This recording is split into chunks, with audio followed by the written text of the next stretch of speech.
সবচেয়ে আজকে কষ্টের বিষয় হচ্ছে সেই রিফাতুল ইসলাম রিফাত সে শেষ করেছেন, সে হয়তো রমাদান পর্যন্ত এখানে থাকবে। পানি ঝরে।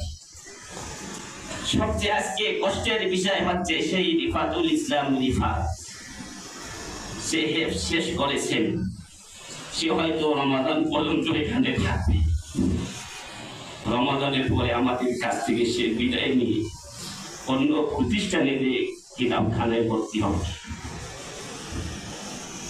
ইনশাআল্লাহ আমরা আশা করি সে যেখানে থাক আমাদের যখন বিভিন্ন ধরনের অনুষ্ঠান হবে ইনশাআল্লাহ আমরা চেষ্টা করবো তাকে অনুষ্ঠানে নিয়ে আসার জন্য। আপনারা কি বলেন? কিন্তু তার যে কণ্ঠ, এই কণ্ঠকে ভোলার মতো